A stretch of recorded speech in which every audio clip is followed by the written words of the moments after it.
नमस्कार, स्वागत है आप सभी का। आज हम वैश्वीकरण वाले चैप्टर के 1 मार्क वाले क्वेश्चन करने वाले हैं। इसमें हम ऑब्जेक्टिव टाइप क्वेश्चन भी कवर करेंगे। तो सबसे पहला क्वेश्चन है हमारा, आधुनिक समय में कौन सी विचारधारा विश्व में पाई जाती है? आप सभी को पता है आज के टाइम पे उदारवाद और वैश्वीकरण की विचारधारा पूरे वर्ल्ड में पाई जाती है। उदारवाद का मतलब होता है कि आजकल देश आपस में व्यापार करते हैं, एक दूसरे के प्रति उदार रहते हैं, यानी कि एक दूसरे को हर चीज़ में छूट देते हैं। ठीक है, आपस में रिलेशन अच्छे बनाए रखते हैं। आजकल ऐसा समय नहीं है कि कोई देश पूरी दुनिया से जुड़े बिना रहता हो। ठीक है, तो उदारवाद है आज के टाइम पे। क्लियर पहला क्वेश्चन। दूसरा क्वेश्चन, WSF की फुल फॉर्म बताओ। WSF की फुल फॉर्म है वर्ल्ड सोशल फोरम। ये एक ऐसा ग्रुप है जो कि वैश्वीकरण का विरोध करता है। तीसरा पॉइंट, विश्व सामाजिक फोरम की प्रथम बैठक कब और कहाँ पर हुई? विश्व सामाजिक फोरम मतलब वर्ल्ड सोशल फोरम। तो इसकी पहली बैठक जो है ब्राज़ील में 2001 में हुई थी। तो ये सारी बातें आप याद कर लो अच्छे से। बहुत इजी चैप्टर है, बहुत कम क्वेश्चन है इसमें। तो 2-3 ही ऑर्गेनाइजेशन है, इनकी ही डेट आपको याद करनी है बस। अगला है, WTO का पूरा नाम क्या है? WTO का पूरा नाम है वर्ल्ड ट्रेड ऑर्गेनाइजेशन, विश्व व्यापार संगठन। अगला क्वेश्चन है, क्या साम्राज्यवाद का नया नाम वैश्वीकरण है? इसका आंसर है, साम्राज्यवाद का नया नाम वैश्वीकरण नहीं है। साम्राज्यवाद और वैश्वीकरण में एक अंतर पाया जाता है, मूल अंतर पाया जाता है। साम्राज्यवाद का मतलब होता है जब कोई बड़ा देश अपने आसपास में अपना प्रभाव फैलाता है, यानी कि जैसे कि अंग्रेज़ों ने जो इधर उधर भारत पर या और देशों पर राज किया था, वो उसका साम्राज्यवाद था। यानी कि अपने से कमज़ोर देश पर कब्जा करना या अपना प्रभाव दिखाना, वो है साम्राज्यवाद। पर वैश्वीकरण का मतलब ये नहीं है। वैश्वीकरण का मतलब है सारी दुनिया का आपस में जुड़ना और जुड़कर काम करना। तो साम्राज्यवाद और वैश्वीकरण में अंतर है। ठीक है, अगला क्वेश्चन, आर्थिक वैश्वीकरण का एक लाभ लिखें। ठीक है, तो जो वर्ल्ड में ग्लोबलाइजेशन के इकोनॉमिक प्रभाव पड़े हैं, उसका एक फ़ायदा बताओ। देखो, अब बड़ी बड़ी कंपनियां खुलेंगी तो फ़ायदे ही होंगे। तो एक लाइन में हमें लिखना है, आर्थिक वैश्वीकरण से क्या बढ़ा है? समृद्धि बढ़ती है और खुलेपन के कारण अधिक से अधिक आबादी की खुशहाली बढ़ती है।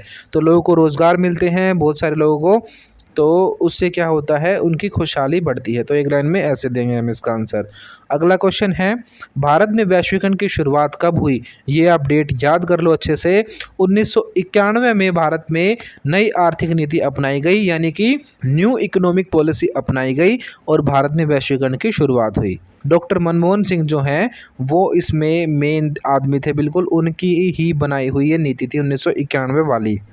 8th क्वेश्चन, वैश्वीकरण के विरोध में स्थापित की गई किसी अंतर्राष्ट्रीय संस्था का नाम बताओ। अभी ऊपर नाम आया था वर्ल्ड सोशल फोरम, वही है जो वैश्वीकरण का विरोध करती है। तो ये एक ऐसी ऑर्गेनाइजेशन है जो वैश्वीकरण का विरोध करती है। तो क्या आंसर लिखोगे? World social forum. अगला है, वही की कब हुई पहली बैठक? वही क्वेश्चन पूछ लिया दोबारा से। तो ब्राज़ील में पोर्ट अल्गेरे नाम की जगह पे ये हुई थी। ठीक है, 2001 में हुई थी। और 10th क्वेश्चन है, भारत में आर्थिक वैश्वीकरण का विरोध कौन कर रहे हैं? वामपंथी दल आर्थिक वैश्वीकरण का विरोध कर रहे हैं। वामपंथी का मतलब होता है जो सोशलिस्ट विचारधारा को फॉलो करते हैं, यानी कि ये लोग नहीं चाहते कि बड़ी बड़ी कंपनियां आएँ यहाँ पे व्यापार करें। ये लोग चाहते हैं कि गरीब लोगों का भला हो, सरकार जो है बड़ी बड़ी कंपनियों को रोक दे और गरीबों की भलाई के लिए काम करे। ठीक है, सब कुछ सरकार के कंट्रोल में हो, बड़ी बड़ी कंपनियों के कोई रोल देश में नहीं होना चाहिए। ये होती है वामपंथी विचारधारा। ठीक है, तो कौन कर रहे हैं विरोध? वामपंथी लोग इसका विरोध कर रहे हैं। तो अब जो ये क्वेश्चन है आपको इनमें मैच द फॉलोइंग करने हैं। ये ऑब्जेक्टिव टाइप क्वेश्चन है, तो आप खुद इनका आंसर दें। सबसे पहला क्वेश्चन है, वर्तमान समय में कौन सी विचारधारा वर्ल्ड में पाई जाती है? नाजीवादी, फासीवादी या वैश्वीकरण? हम सबको पता है आज के टाइम पे सभी देश एक दूसरे से जुड़े हुए हैं, इसीलिए आज के टाइम पे क्या पाया जाता है? वैश्वीकरण। तो इसका आंसर होगा सी। अगला है, वैश्वीकरण का प्रभाव भारत में ऑप्शन ए पाया जाता है, बी नहीं पाया जाता, सी उपरोक्त दोनों, या डी उपरोक्त सभी। उपरोक्त सभी का तो कोई मतलब ही नहीं है। ठीक है, नहीं पाया जाता ये भी बिल्कुल गलत है, बिल्कुल पाया जाता है। भारत की हर चीज़ में आपको वैश्वीकरण दिखेगा। तो ए ऑप्शन इसका बिल्कुल सही है कि भारत में वैश्वीकरण का प्रभाव पाया जाता है और हर फील्ड में पाया जाता है। ठीक है, 3rd पॉइंट, भारत में वैश्वीकरण का आरंभ कब से माना जाता है? वही 1991 वाली हमारी नई आर्थिक नीति आई थी, उससे ही हमारा वैश्वीकरण शुरू हुआ। तो 1995, 89, 87, तो आप क्या आंसर दोगे? नहीं, ये तीनों नहीं है। क्या है ऑप्शन इसका? 1991, ऑप्शन बी इज करेक्ट। अब है हमारा फोर्थ क्वेश्चन, भारत में वैश्वीकरण का समय समय पर किसने विरोध किया है? तो मैंने आपको अभी बताया है कि वामपंथी विचारधारा के जो लोग हैं वो इसका विरोध करते हैं। तो ऑप्शन देखते हैं, पहला है वामपंथियों ने, बिल्कुल ठीक है। इनको इंग्लिश में हम लेफ्टिस्ट भी बोलते हैं, ठीक है। इनको समाजवादी या साम्यवादी भी बोल सकते हैं। तो ए ऑप्शन बिल्कुल ठीक है। दूसरा, स्वयंसेवी संगठनों का मतलब है एनजीओज ने। हाँ, भारत में वैश्वीकरण का विरोध करने के लिए बहुत सारी एनजीओज भी हैं, ठीक है। तो बी ऑप्शन भी ठीक है। तीसरा, पर्यावरणवादियों ने, यानी कि जो इन्वायरमेंट से रिलेटेड लोग हैं, जो कि पर्यावरण को बचाना चाहते हैं, वो लोग भी वैश्वीकरण का विरोध करते हैं, क्योंकि उनका मानना है कि वैश्वीकरण के आने से पर्यावरण को नुकसान पहुंचता है। तो ए भी ठीक है, बी भी ठीक है, सी भी ठीक है, यानी कि इसका आंसर क्या हो गया? डी ऑप्शन, यानी कि तीनों ही जो लोग हैं ये वैश्वीकरण का विरोध करते हैं। अब है फिफ्थ क्वेश्चन, वैश्वीकरण का कारण है क्या है? बताओ भाई। शीत युद्ध का अंत होना, सोवियत संघ का विघटन होना, या सूचना क्रांति? तो इस क्वेश्चन को आप ढंग से समझो थोड़ा सा। तो पहला पॉइंट है शीत युद्ध का अंत होना। 1939 से लेकर 1945 में सेकेंड वर्ल्ड वॉर हुआ था।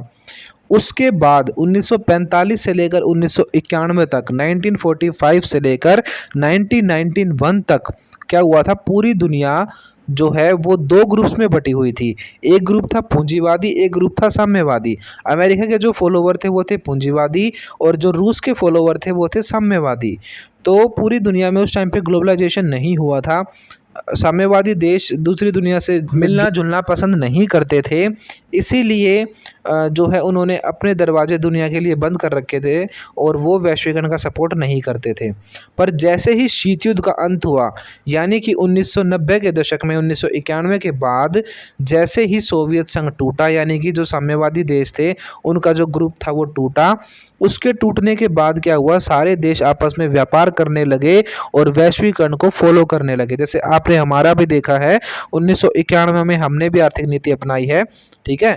तो वैश्वीकरण का जो कारण है वो इनमें से पहला पॉइंट भी है कि जब शीत युद्ध खत्म हुआ, आपस में कंपटीशन खत्म हुआ अमेरिका में और रूस में, यानी कि पूंजीवादी देशों में और साम्यवादी देशों में, तो उसके बाद वैश्वीकरण बढ़ा है। तो पहला पॉइंट बिल्कुल ठीक है।